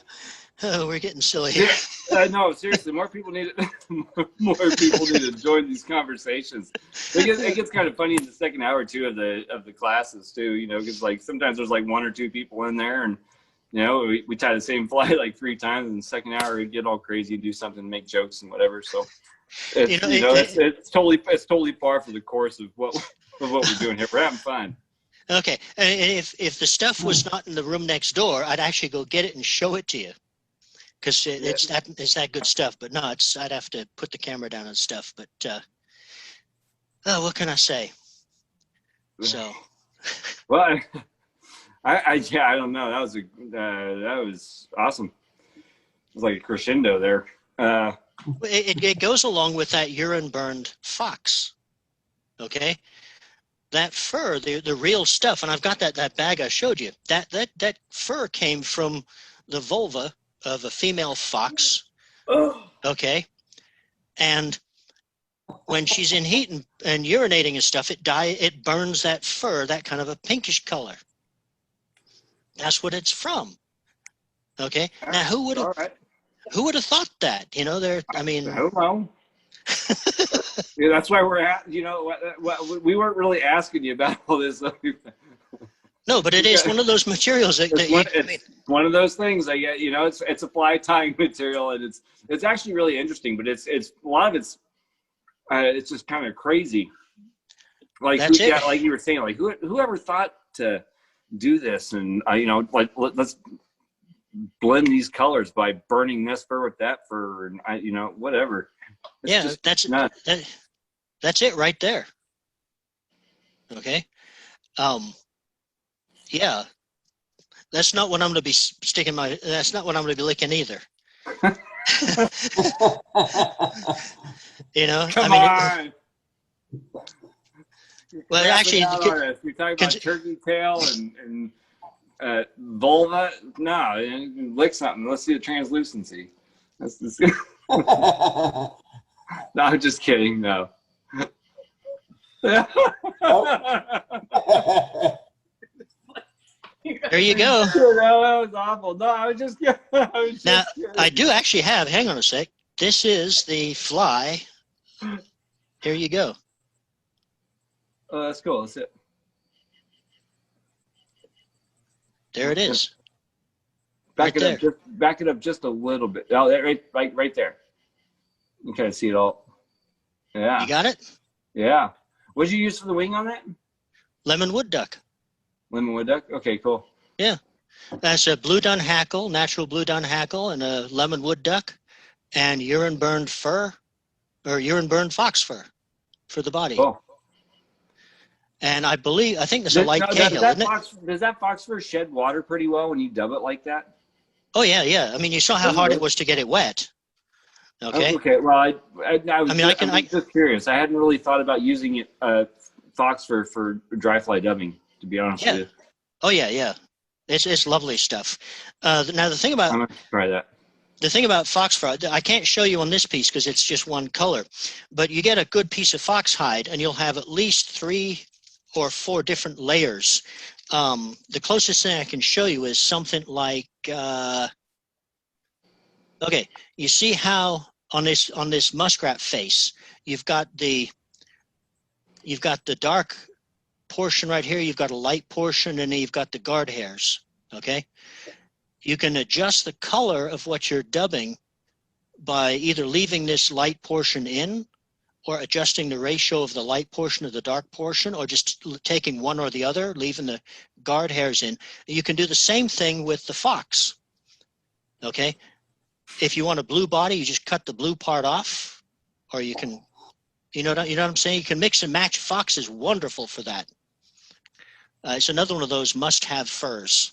Yeah, I'll tell you what, fox fur is fantastic when you stick that thing into a dubbing loop and use it for collars on just bigger flies and whatever.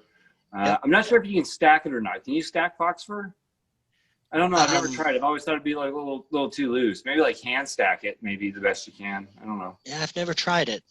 I know that I use the tail for foxtail, or gray fox tail for wings on rat flies. The salmon fly, the rat patterns. No, okay. You can also use squirrel for that, but hey, squirrel is nothing like fox. Oh, dude, no. Squirrel's pretty. I mean, squirrel's pretty good, but it's not fox. Right. Yeah, I blend a lot of squirrel into my dubbing and stuff too, because I'll just take everything from about a 1/4 inch up off the tail and just take it all and put it into a blender. You know, and mix it with a little, do like a half and half synthetic or something like that with it, just to kind of give it a little shine, nymph dubbing or something like that. Mm-hmm. Boy, it works good. I should send you some Western gray squirrel, because the fur there, if you blend that with, it's pure silver gray, and you can blend that with some of your other squirrel and lighten it up and sparkle it up. Lovely stuff. Oh, cool. We get them dead on the road out here regularly, and usually they're in such a shape I don't bother skinning them. I just pluck them and put that fur in a bag. Well, I don't feel so bad about seeing foxes on the side of the road now. I'm thinking about Dude, stopping. I'll tell you what, man. We get so many dead animals on the dude. Like, we live in dead animal roadkill zone. Yeah, what can you tie with armadillo, dude? Like, an armadillo, like, you don't believe. One came up in my garage, like sniffing around. I was checking out my dog's water. Like, it was like, what are you doing? But anyway, we get a lot of like foxes and well, not foxes so much, but when they get hit, their pelts are usually in like really good condition. Like, it's like they stuck their face in front of a tire and they lost, but everything else is pretty good. And I've always been like, man, maybe I should grab one of those and Yes, you Take it- should. Yes, I should. Yes, Yeah. you should. Throw it in the bed of the truck, right? Just have some Yep. rubber gloves on hand. Throw it in the back of the truck. I got a taxidermy about 6 miles up the road, and be like, hey, I need this thing. You can do it yourself. Take and skin it. Well, no, I can't do it myself where I'm at. But All right. yeah, Because I take and usually I skin them, clean the hides real well, scrape them real well, wash them in soap and water, let them dry out, and then borax the crap out of them. I got a big sweater box full of borax. I just bury them in that and forget about them.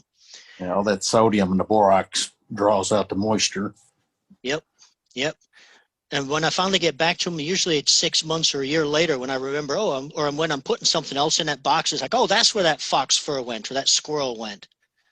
right. And it's usually then dried. It's not soft tanned like wearable leather. It's real hard like parchment, but you're not going to wear it anyway. What's the what difference does it make? But it's clean and dry and doesn't smell, and it's tanned and it's stuck to and you stick it in a bag and you've got it. Well, you mentioned I forgot which kind of squirrel you'd mentioned, but so down at the local fly shop, they've got a full hide of pine squirrel. They actually have a couple of them they're like $7 or something like that, minus the tail, obviously. But and I've been thinking about picking that up, going, geez, I just that looks like a really good pelt to have. It is. I've noticed, and the reason being is because I've noticed recently in the last probably 6, 7, 8 months that there's been these new patterns coming out. They're like midge and nymph patterns that are a little bit on the smaller side, and they're using pine squirrel with a split thread technique to wrap a little short collar as like a hot spot on like a little midge, not midge, but a little nymph. Mm-hmm. Almost like a Perdigon kind of look, but not quite. Kind of that, you know what I mean? Like a mixture between like a Copper John and a Perdigon, if that makes sense. Yeah, no, it's a definitely a good hide to have. I got a couple from up in Alaska last time I was up there. Shot a couple. They're great dubbing, lousy eating, but they're great dubbing. It tastes like turpentine. So Awesome. no, it's not. It's disgusting. No, awesome, man. You tried nature's version of turpentine. God was like, don't eat this squirrel. Use them as throw it over the wall. If you can get the tails, if you can get the tails as well. I got a vast collection of squirrel tails because they're so useful for things. They are too. I use them in a lot of my, like the little trout series, the little brown trout, little rainbow trout uses bucktail and squirrel. I use polar bear and squirrel. I've actually done hare's ear with squirrel.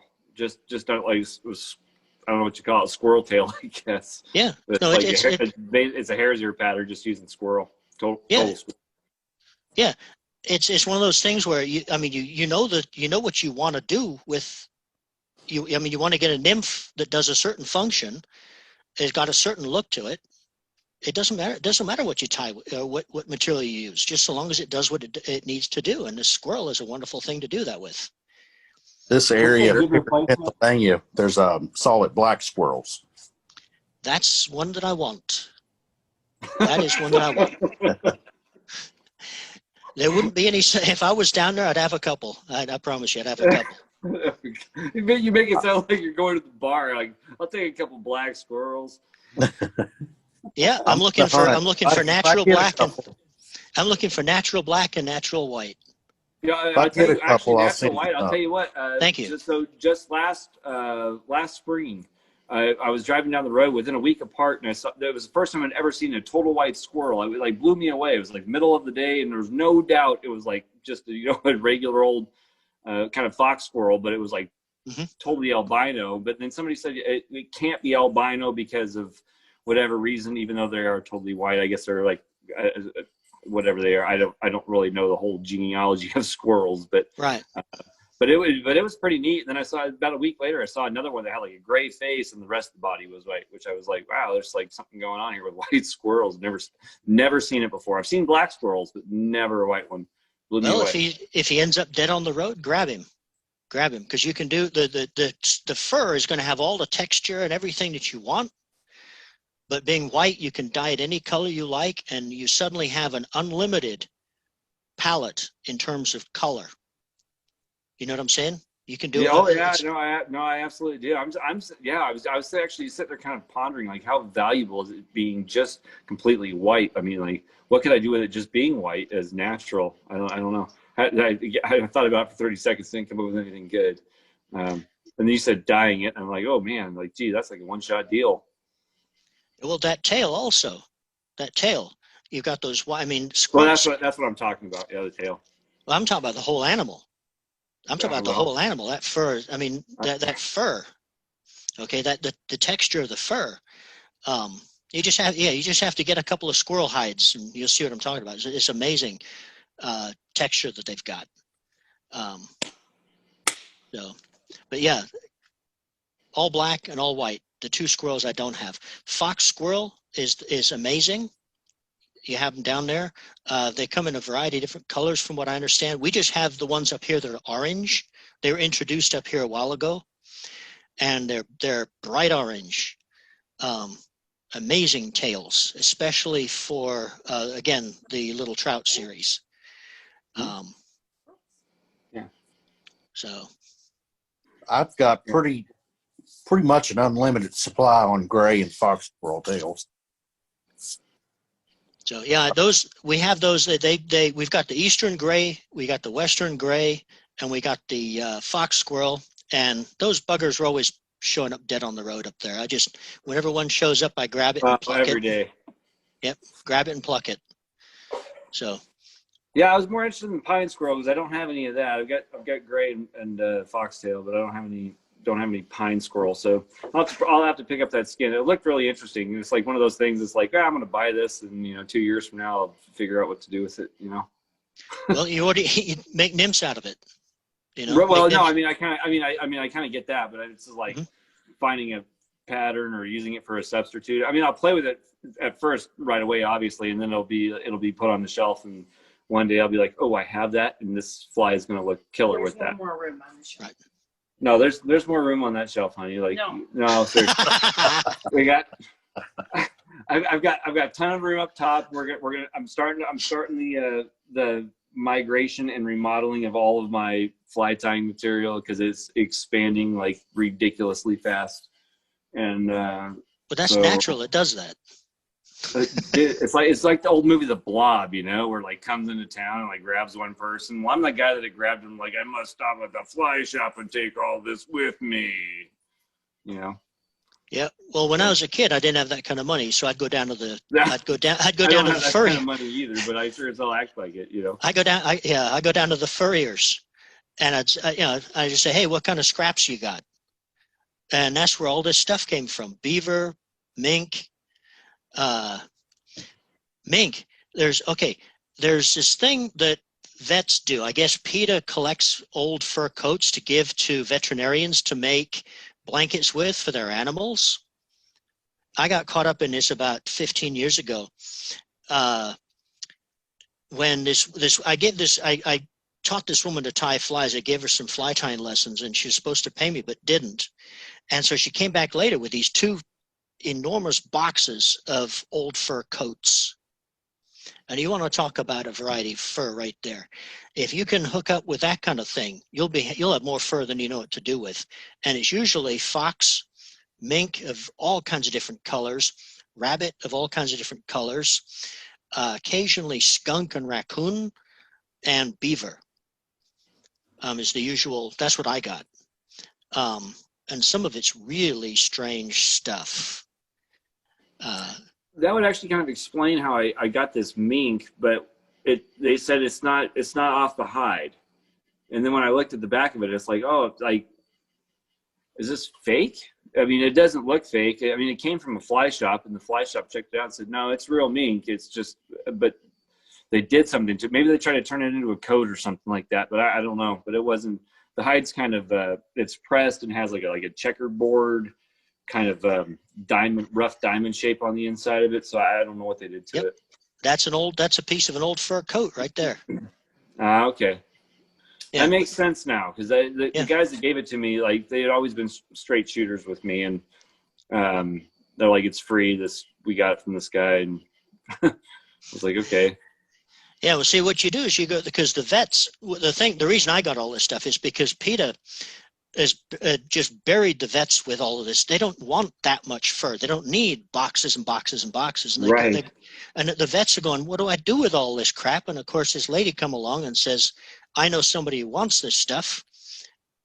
I didn't realize she was going to give me that much of it, but next thing you know, I've got all these huge boxes of it. I mean, big boxes, yard by yard boxes. Okay.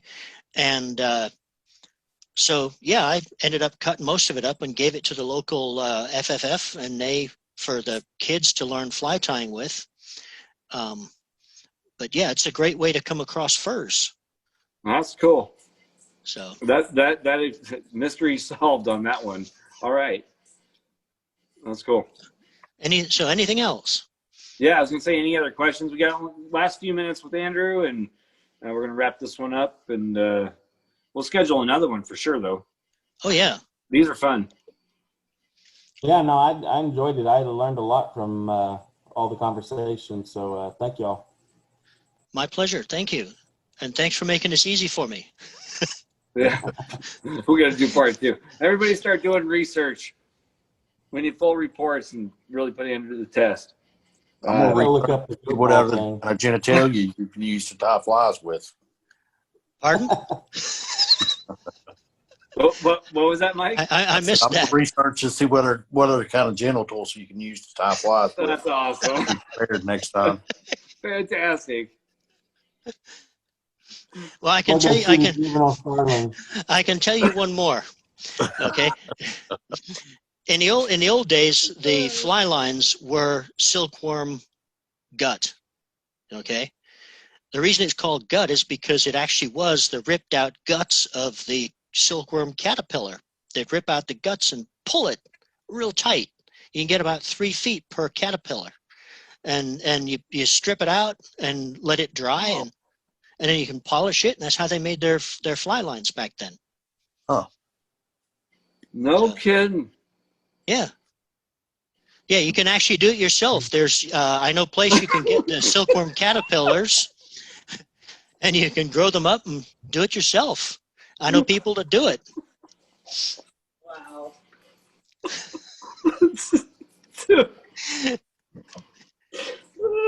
You're killing me.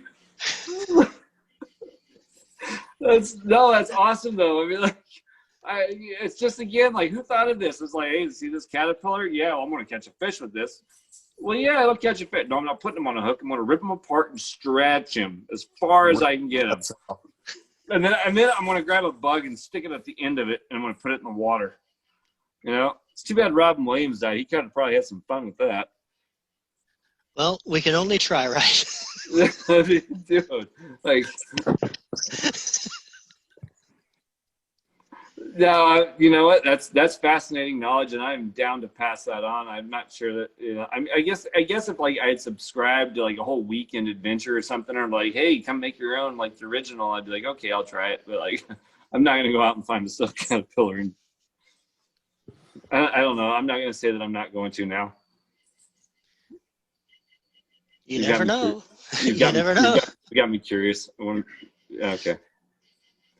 I mean, That's pretty weird. the caterpillars are out there, and they're They're everywhere too.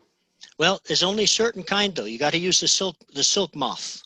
Okay, what they make silk thread and stuff out of. It's the same caterpillar. Okay, and they eat mulberry leaves. Although today they've managed to. I don't know if it's synthetic mulberry or something, but they've got a diet that you can buy along with the caterpillars. Because who's got a mulberry tree, right?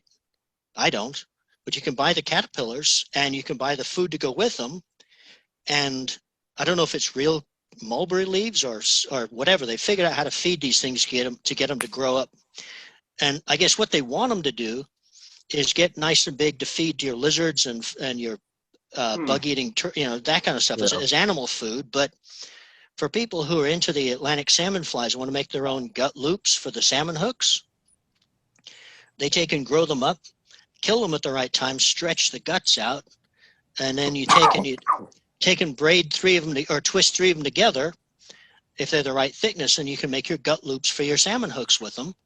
Or if you stretch it out real nice and tight, you can polish them thin. You can make your leaders with them. That's great. And you can get 3 foot out. How big is the caterpillar? About the size of my thumb. And you get 3 feet of that. Can you imagine Yeah. how much colon? Like, I know there. Good I know, but like, if you grief. stretch out the human colon, it's like huge. Right. Yeah. I know. I just never. I don't know. I never thought about that. That's just insane. This is all new information to me. It's kind of weird.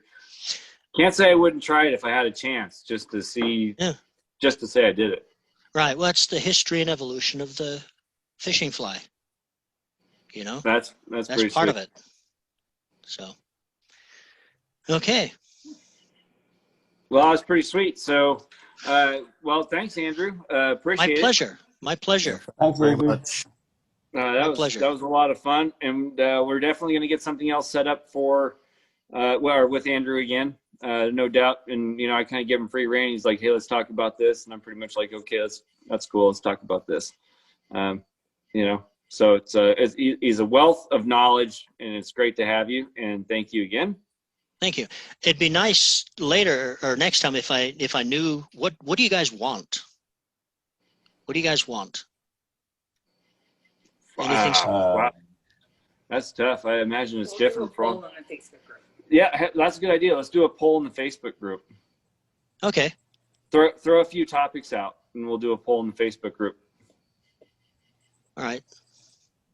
Because if I have an idea where you guys want to go, if I can address it, I will. It's some things. I mean, I don't know everything, of course. I don't pretend Oh, to. there's but- too much to know. Right. But I could talk about whatever I can talk about. I'm happy to share with you guys. And if there's anything as interesting as ram's testicles or as anything like that, Dude, that's I'm happy to share with you. getting promoted.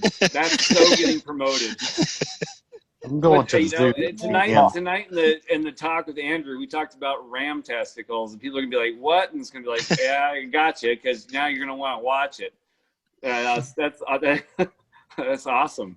Ram's testicles and fox's vulvas. Yeah, no, Somehow vulvas are not as funny. it's just as testicles. it's just funny. It is. It's hilarious. Yeah, I'm going to the zoo this weekend. Like, check out the patch of hair on that one over there. Oh, God. You better be in front of the right kind of crowd. Oh, jeez. All right. Oh, you're killing me.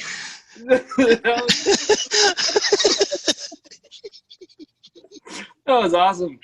I gotta short clip that, like play it on like all kinds of like different like Facebook groups and be like, here, check this out. Like, look what we're talking about. That's awesome. So it's all fun, man. It's hilarious. So, well, anyway, thanks, Andrew. Thanks to you guys for participating. Here in the next day or so, I'm gonna do a little Facebook on what we're gonna be doing for as far as like the final session for the year, which is actually kind of cool. I'll kind of give you guys a little spotlight real quick. If I can get it to show, there it is. I'll show you how to do some Christmas decorations that you can get the kids to join in and do. Easy tying stuff that you can get for cheap. We talked about kid sessions, and we just thought this made the most sense for doing like a holiday kid session. That way it gets the parents and kids and family involved and all that kind of stuff. So, and then if you guys want to get technical, I know this one is kind of dusty, but that's, I don't know if you can see it. Your light is all crazy. Yeah, my light's all crazy, but this is one that I've done. I've produced this numerous times. That is very nice. And Wow. then I don't know if you can see it. Oh, thank you. But then you can see the fly inside where you get it to hang, and so it kind of looks like the fish is jumping for the fly. So I'll show you how to do some cool stuff like that. It's easy for the kids to get into. Doesn't take a lot of work. And they enjoy it. You get good quality family time. So that's going to kind of wrap up our year this year. That won't be till November, December, but it's kind of a teaser. So anyhow, again, thanks, Andrew. Thanks, everybody. My pleasure. We're going to schedule another one here soon, and we'll let everybody know. And saltwater patterns begin 23rd. a week from this coming Friday. So stay tuned for that. And yeah, we'll see everybody later. You guys have a good night. Good night. Have a good See you all night. next time. Thanks.